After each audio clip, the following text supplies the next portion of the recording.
धूप और छांव की तरह हमारे जीवन में सुख और दुख आते रहते हैं।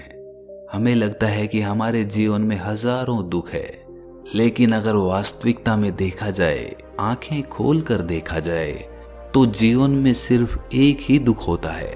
और वो दुख क्या है? इस बोध कहानी के माध्यम से हम समझ जाएंगे कि वो एकमात्र दुख क्या है और उसका समाधान क्या है। जीवन में सबसे सुखी इंसान और सबसे दुखी इंसान कौन है? एक गुरु ने अपने शिष्यों से पूछा।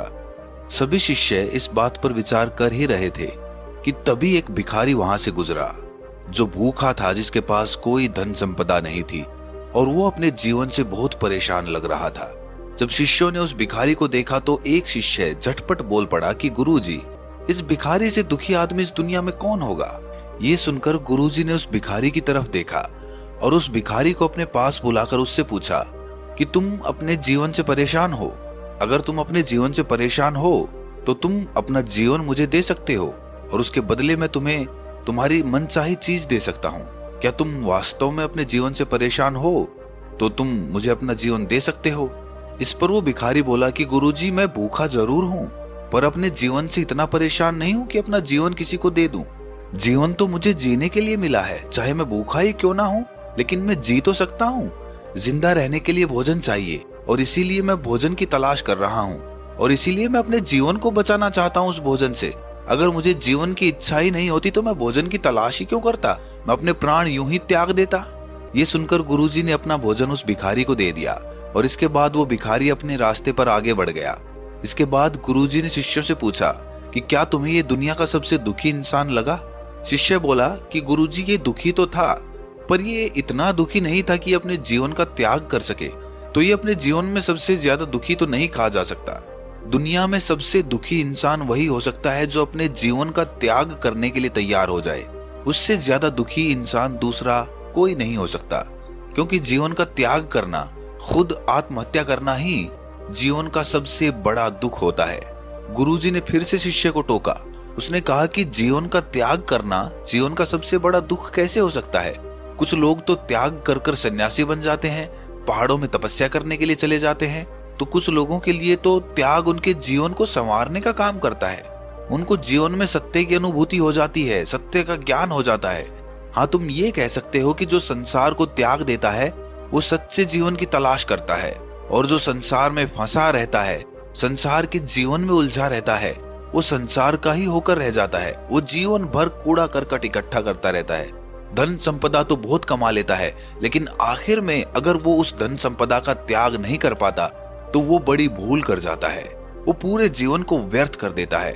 जीवन में अपने लक्ष्य को हासिल करना अच्छी बात है, जीवन में धन संपदा कमाना भी बहुत अच्छी बात है, लेकिन आखिर में एक पड़ाव पर पहुंचकर ये जान लेना भी आवश्यक है कि जो धन संपदा उसने इकट्ठी करी है, जो लक्ष्य उसने हासिल करे हैं, अब उन लक्ष्यों को छोड़ देना ही जीवन का अगला सफर हो सकता है। जब तक तुम किसी चीज को छोड़ोगे नहीं, तब तक तुम आगे नहीं बढ़ पाओगे। अगर तुम किसी चीज से पीछे बंधे रह गए तो तुम जीवन में कभी भी अगले पड़ाव पर नहीं पहुंच पाओगे। और अधिकतर लोग जीवन में ऐसे ही तो होते हैं। वो अपने जीवन में सब कुछ कमा तो लेते हैं, लेकिन कमाने के बाद उसे त्याग नहीं पाते हैं। यहाँ पर सन्यासी अपने शिष्यों के सामने मिट्टी का एक घर बनाता है, खूब उसे सजाता है, संवारता है, खूब उसकी अच्छे से देखरेख करता है, और शाम होने पर अपने पैर से ही उस मिट्टी के घर को कुचल देता है। और हर रोज सन्यासी उन शिष्यों के सामने इसी प्रकार करता था। एक दिन एक शिष्य पूछता था कि गुरुजी, जब आपको ये घर गिराने ही होते हैं तो आप इन घरों को बनाते क्यों हैं?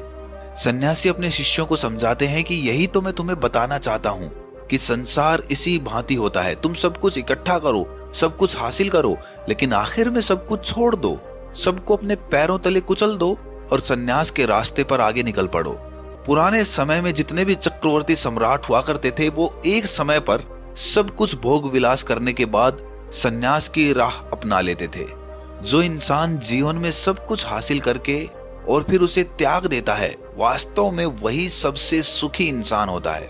और जो इंसान जीवन में सब कुछ हासिल करके उसे त्याग नहीं पाता, उससे बंध जाता है, उसका ही होकर रह जाता है, उसका गुलाम हो जाता है, उसके बिना उसे चैन ही नहीं आता, वो इंसान इस दुनिया का सबसे दुखी इंसान होता है।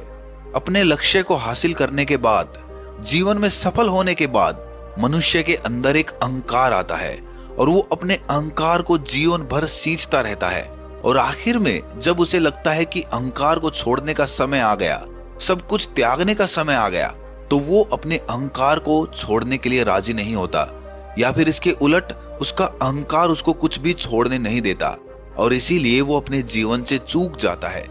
लेकिन समझने की बात तो ये है कि जीवन से तो हर एक को चूकना है, क्योंकि जीवन तो एक ना एक दिन सभी का खत्म होगा। आज नहीं तो कल सबको मृत्यु खींच ही लेगी और उस समय आप क्या बहाना लगाएंगे? उस समय भी तो आपको सब कुछ त्याग देना पड़ेगा। और जो जीते जी अपनी मृत्यु को स्वीकार कर लेता है वही वास्तव में असली सन्यासी होता है। शिष्य ने पूछा कि गुरुजी, अपनी मृत्यु को स्वीकार करना, इसका मतलब कुछ समझ में नहीं आया। गुरुजी कहते हैं कि हर दिन हर सुबह तुम्हारा नया जन्म होता है, लेकिन शाम होते होते वो जन्म खत्म हो जाता है और इसीलिए तो तुम्हारा हर सुबह नया जन्म होता है। अगर तुम्हारा शाम के समय, रात के समय वो जन्म खत्म नहीं होगा, यानी कि तुम्हारी मृत्यु नहीं होगी, तो हर सुबह तुम्हारा नया जन्म कैसे हो सकता है? हर सुबह तुम एक नई ऊर्जा की अनुभूति कैसे कर सकते हो?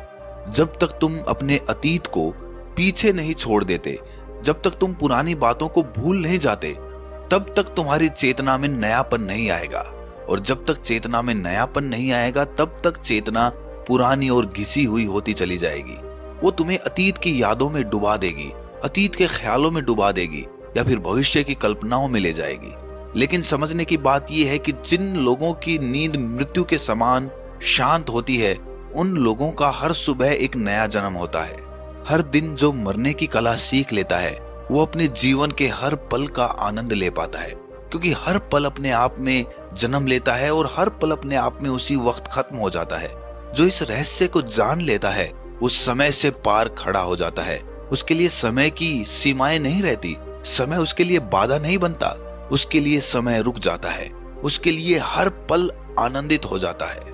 अपने लक्ष्य में सफलता हासिल करने के बाद आपको कुछ देर के लिए आनंद की अनुभूति हो सकती है, लेकिन वो आनंद ज्यादा देर तक नहीं टिकता है।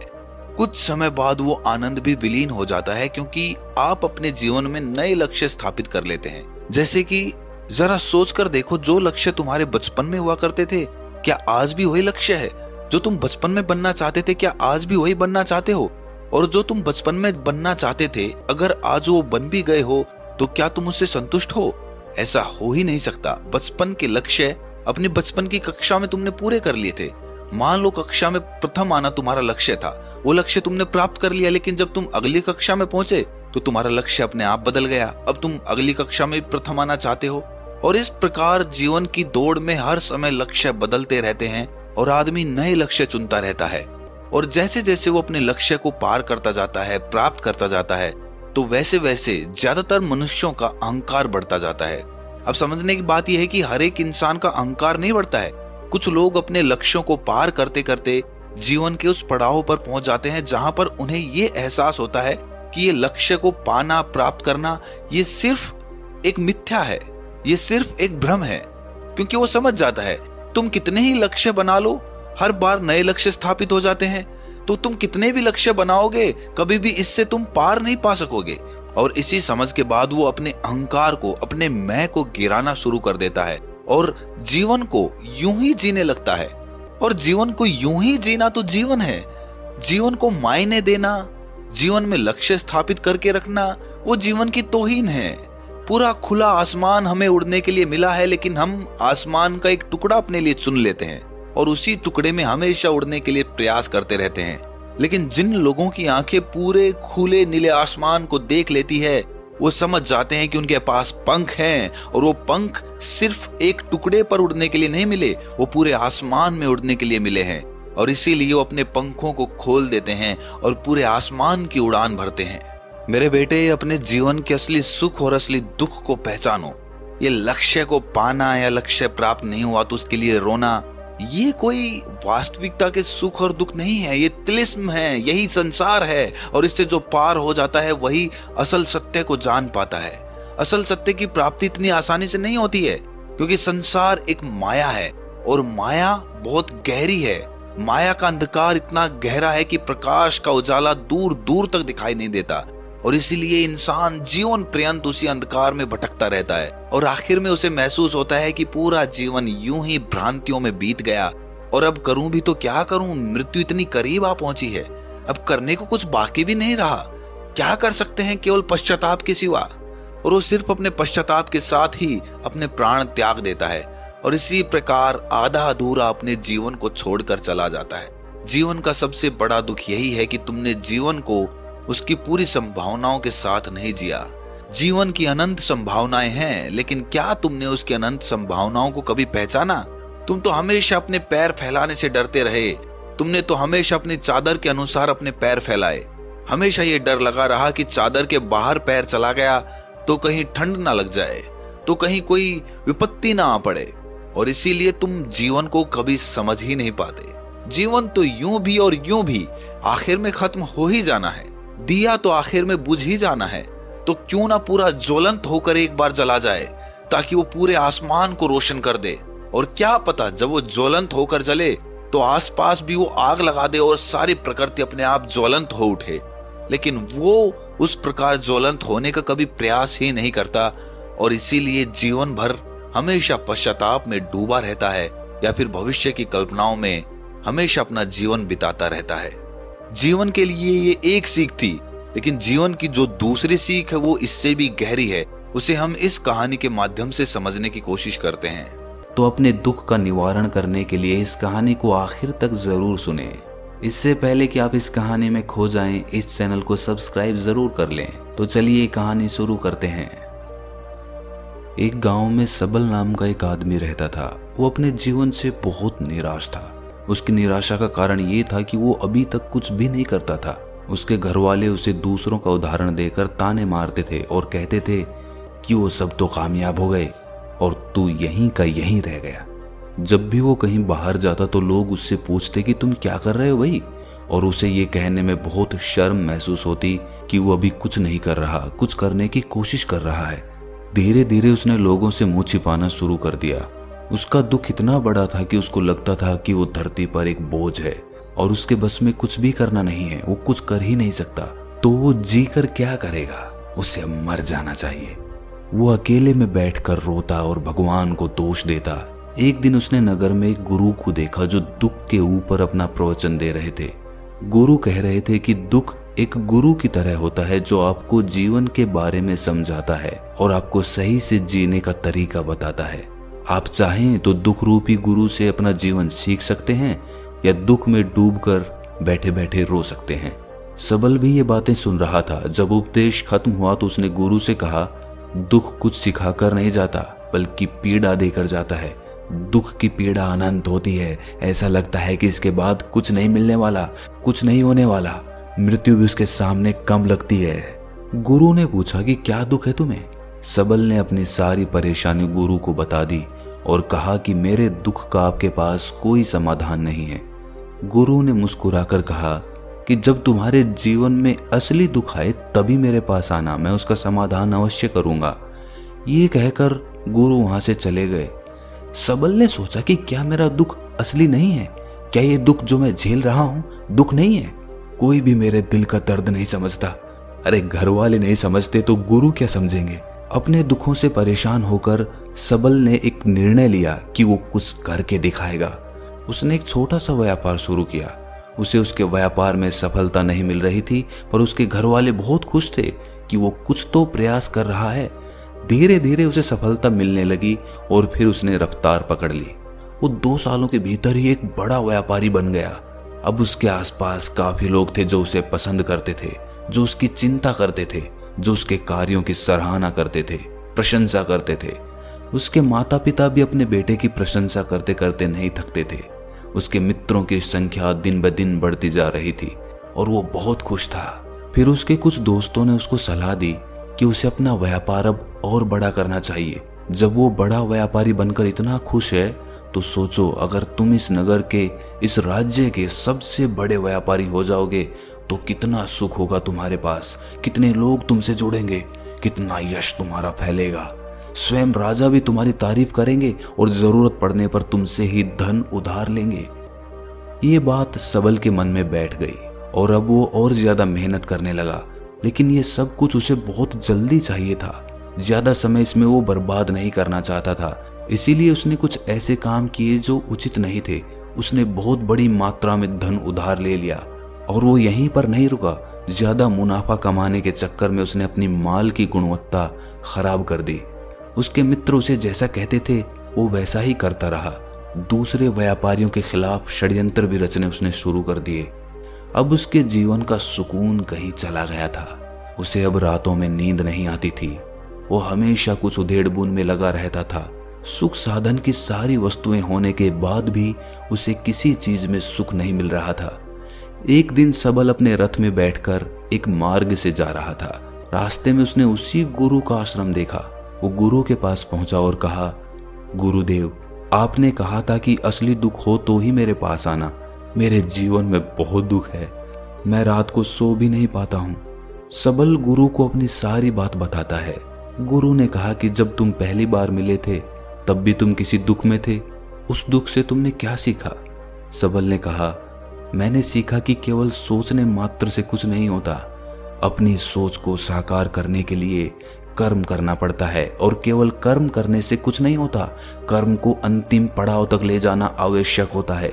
चाहे रास्ते में कितनी भी बाधाएं आए, कितनी भी निराशा आए, चाहे ऐसा क्यों ना लगे कि अब कुछ नहीं होगा, तब भी ये मानकर कि जो कार्य मैं कर रहा हूं मैं इसमें सफल होकर ही रहूंगा, कर्म करना चाहिए। लोग केवल सफल आदमी को ही महत्व देते हैं, बाकी चाहे कोई कितना भी अच्छा क्यों ना हो, इस दुनिया के लिए वो बोझ ही कहलाता है। गुरु मुस्कुराए और कहा, जब तुम्हारे जीवन में असली दुख आए तब मेरे पास आना, मैं उसका समाधान अवश्य करूंगा। सबल फिर से आश्चर्यचकित हो गया कि ये दुख क्या असली दुख नहीं है? असली दुख और होता क्या है? लेकिन उसने कुछ नहीं बोला। सबल ने गुरु को एक घड़ा भेंट किया जो सोने के सिक्कों से भरा था। घड़े को देखकर गुरु ने कहा कि इस घड़े को वहां उस पेड़ के नीचे गड्ढा खोद कर दबा दो, ये मेरे किसी काम का नहीं है। सबल ने ऐसा ही किया और वो वहां से चला गया। धीरे धीरे सबल को व्यापार में घाटा होने लगा। उसकी धन संपदा धीरे धीरे घटने लगी और एक ऐसा समय आया जब उसके ऊपर बहुत कर्जा हो गया था। लेकिन वो निश्चिंत था क्योंकि कर्जा उसके मित्रों द्वारा ही उसे दिया गया था। वो सोचता था कि उसके मित्र उसके बुरे समय में उसका साथ देंगे, पर ऐसा कुछ नहीं हुआ। सबसे पहले उसके मित्रों ने ही अपना उधार धन उससे मांगना शुरू कर दिया। ना देने पर जान से मारने की धमकी तक दी। उसके शुभ चिंतक, उसके चाहने वाले सब उससे दूर होते चले गए। उसके पिता उसकी गलतियों को उसे गिनवाने लगा। उसकी सारी संपत्ति नीलाम हो गई। उसके पास कुछ नहीं बचा। वो सड़क पर आ गया। उसने अपने पिता से सहायता मांगी। पिता ने कहा कि मेरे पास तो ये थोड़ी सी संपत्ति है, अगर मैं तुम्हें ये दे दूं तो मैं तुम्हारी माँ को कहाँ रखूंगा? हमारा सहारा यही संपत्ति है बेटा। उसके जीवन में बहुत गहरा दुख था। उसके आसपास कोई भी ऐसा नहीं था जो उसे संभाल सके। इस धोखे की वजह से वो टूट गया था। लगता था कि जीने का कोई मतलब नहीं है, मृत्यु ही एकमात्र सहारा है। वो मरने के लिए एक नदी की तरफ जा ही रहा था, तभी रास्ते में उसे याद आया कि गुरु ने कहा था कि जब उसके जीवन में असली दुख आए तो वो उनके पास आए और वो उसके दुख का समाधान कर देंगे। सबल गुरु के पास गया और उसने गुरु को सारी बात बताई और कहा कि मेरे दुख का समाधान कीजिए गुरुदेव। गुरु ने कहा कि जब तुम्हारे जीवन में असली दुख आए तभी मेरे पास आना, मैं उसका समाधान अवश्य कर दूंगा। सबल ने कहा कि असली दुख क्या होता है ये असली दुख गुरुदेव?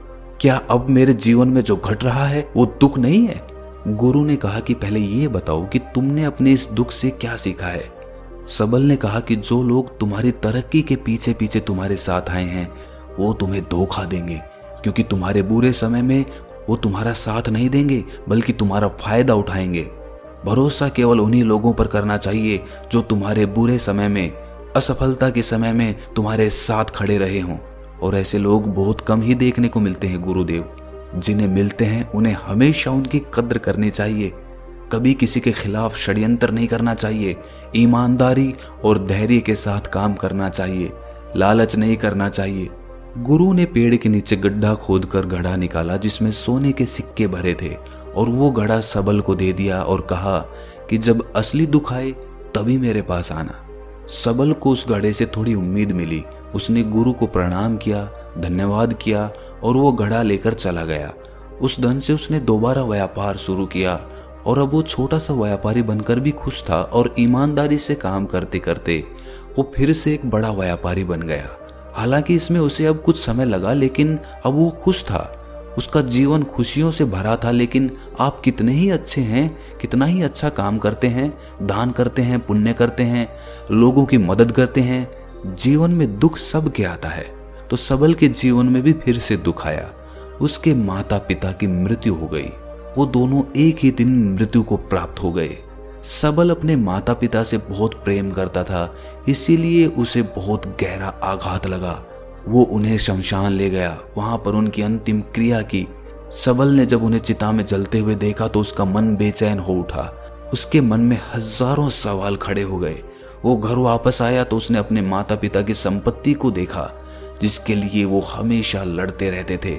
आज वो लावारिस की तरह पड़ी थी। उसकी देखरेख करने वाला, उसे देखने वाला कोई नहीं था। उसके पिता ने जो भी इकट्ठा किया था सब यहीं पर रह गया था। एक दिन पहले तक भी वो अपनी संपत्ति के लिए किसी से भी लड़ने के लिए तैयार थे, लेकिन आज सब कुछ खत्म हो चुका था। उसका मन बहुत बेचैन हो रहा था। लग रहा था जैसे कुछ खाली है, कुछ अकेलापन सा है, कुछ डर है, कुछ है जो समझ नहीं आ रहा। इसीलिए वो गुरु के पास पहुंचा। गुरु ने सबल को देखते ही कहा कि क्या कोई दुख है? सबल ने कहा कि जीवन में वैसे तो कोई दुख नहीं है गुरुदेव, सब ठीक ही है, सब सुखी हैं, पर आज मेरे माता पिता की मृत्यु हो गई और मेरा मन बहुत दुखी है। गुरु ने कहा कि इसमें दुखी होने वाली क्या बात है? एक दिन तो सबके प्रियजनों को मर जाना ही है। जीवित तो यहाँ कोई नहीं रहा और ना ही कोई रहेगा। तुम भी एक दिन मर जाओगे, हो सकता है कल, या कहो आज, या कहो तो अभी भी तुम मर सकते हो। सबल ने कहा कि गुरुदेव आप ये क्या कह रहे हैं? मैं भी मर जाऊंगा? अरे मैं तो अभी जवान हूं। गुरु ने कहा कि प्यारे, इस भ्रम में मत जीना कि मृत्यु बूढ़ों को ही आती है। बूढ़ों के सामने जवान भी मर जाते हैं, बच्चे मर जाते हैं। मृत्यु का किसी की उम्र से कोई लेना देना नहीं है। गुरु के मुख से ये बातें सुनकर सबल वहां से चुपचाप चला गया, पर उसका मन जैसे बेचैन हो गया था। वो कुछ खालीपन सा महसूस कर रहा था। दिन रात वो अपने बारे में ही सोचता रहता कि वो क्या कर रहा है, वो क्या है, क्यों है, कैसे है, हम क्या हैं, हम क्या करने आए हैं यहाँ पर? क्या बस चीजों का उपभोग करना और मर जाना ही जीवन का असली मतलब होता है? उसे कोई जवाब नहीं मिल रहा था और उसका दुख बढ़ता ही जा रहा था। कुछ दिन बाद वो वापस उसी गुरु के पास पहुंचा और गुरु को सारी बात बता दी। गुरु मुस्कुराए और गुरु ने कहा कि आज पहली बार तुम्हारे जीवन में असली दुख उत्पन्न हुआ है। वास्तव में यही है जो दुख कहलाने लायक है कि हमें पता ही नहीं है कि हम क्या कर रहे हैं, क्यों हैं, कैसे हैं, कौन हैं हम और हमें क्या करना है। सबल ने कहा गुरुदेव मेरे दुख का समाधान कीजिए। गुरु ने कहा कि हम सब अपने जीवन भर क्या इकट्ठा करते रहते हैं। सबल ने कहा कि गुरुदेव सभी लोग धन संपत्ति, मान सम्मान, प्रेम, परिवार, मित्र, शत्रु, पद प्रतिष्ठा इकट्ठा करते रहते हैं। गुरु ने कहा कि क्या इनमें से कुछ भी इकट्ठा करके हम अपने साथ ले जा सकते हैं? सबल ने कहा कि नहीं गुरुदेव, इनमें से तो कुछ भी साथ नहीं ले जाते। मेरे माता पिता के साथ भी कुछ नहीं गया, सब तो यहीं पर छूट गया। गुरु ने कहा ध्यान से समझना, इस दुनिया में हम जिसे इकट्ठा करते हैं उसे हम कभी इकट्ठा करते ही नहीं। सभी चीजों को देखते हैं लेकिन उसे देखते ही नहीं। जिसे हमें इकट्ठा करना है वो है हम खुद। हमें इस दुनिया में अपने आप को इकट्ठा करना है ताकि जब हमारी मृत्यु हो तब हम एक हो सकें और अपने आप को पहचान सकें।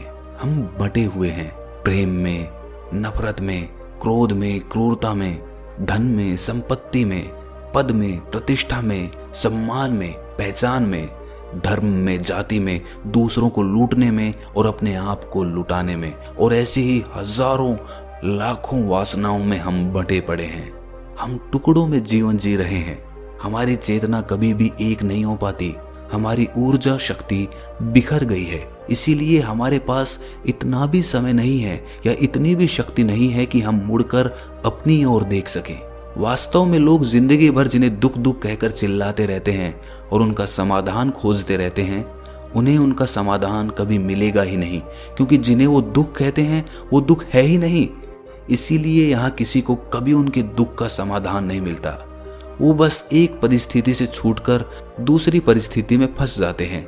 जैसे वो पहली समस्या में रो पड़ते थे, वैसे ही वो दूसरी समस्या में रो पड़ते हैं। हमेशा ही एक समाधान नजर आता है, वो है मृत्यु, पर वो भी कोई समाधान नहीं है।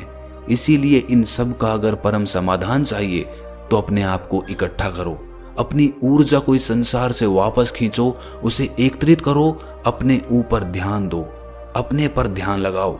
मृत्यु से पहले अपने आप को पहचान लो, ऐसे ही बिखरे हुए मत चले जाना। सबल ने कहा, तो क्या गुरुदेव हमें ये संसार छोड़ देना चाहिए? अपनी इच्छाओं को मार देना चाहिए? धन संपत्ति इकट्ठी नहीं करनी चाहिए? क्या हमें यहाँ किसी से प्रेम भी नहीं करना चाहिए? गुरु ने कहा, तुमसे इच्छाएं, कामनाएं और वासना ऐसे ही निकलती है जैसे पहाड़ से कोई पत्थर गिर रहा हो, जिस पर पहाड़ का कोई नियंत्रण ही नहीं है सिवाय देखने के और परेशान होने के। जब तुम एकत्रित हो जाते हो तब जो भी तुम करते हो वो सब नियंत्रण में रहता है, तब इच्छाएं भी तुम्हारी इच्छा से निकलती है। सबल ने कहा, गुरुदेव आपने मेरे सच्चे दुख का निवारण कर दिया है, आपका बहुत आभारी हूं। अब मैं अपने आप को एकत्रित करूंगा गुरुदेव। मानव शरीर में बहुत ऊर्जा है, बहुत शक्ति है, पर वो बेकार की चीजों में बंट कर रह गई है, व्यर्थ की चीजों में लगी रहती है। दोस्तों, अक्सर हम ऊपर वाले से सवाल करते हैं कि हमारे जीवन में इतने दुख क्यों हैं। हम सभी के मन में ये सवाल उठता है और इसका जवाब है कि वो परमात्मा हमें उस परम दुख तक ले जाना चाहता है, उस सबसे बड़े दुख तक ले जाना चाहता है, जहां पर हमें पता चल सके कि इंसानी आत्मा का असली दुख क्या है। और वो दुख है अपने आप को ना पहचान पाना, अपनी शक्तियों को ना पहचान पाना, अपने आप को इकट्ठा ना कर पाना, अपने आप पे नियंत्रण ना कर पाना। हमारे जीवन में यही दुख होता है, लेकिन इस दुख को ना देखकर हम सभी प्रकार के दुख देखते हैं, लेकिन इस दुख पर हमारा कभी ध्यान ही नहीं जाता। और वास्तव में होना ये चाहिए कि जब हमारे जीवन में दुख आते हैं तो हमारी सोच वहां पर जानी चाहिए कि मैं क्यों हूं, मैं क्या हूं। और जब ये एकमात्र दुख आपके जीवन में आपको नजर आता है, तब आप ध्यान की तरफ बढ़ते हैं, तब आप अपने आप को खोजने की तरफ चलते हैं। तो दोस्तों, कैसी लगी आपको ये कहानी कमेंट सेक्शन में जरूर बताना, और अच्छी लगी तो इस चैनल को सब्सक्राइब करना ना भूलें। तो मिलते हैं अगली कहानी में, तब तक के लिए अपना ख्याल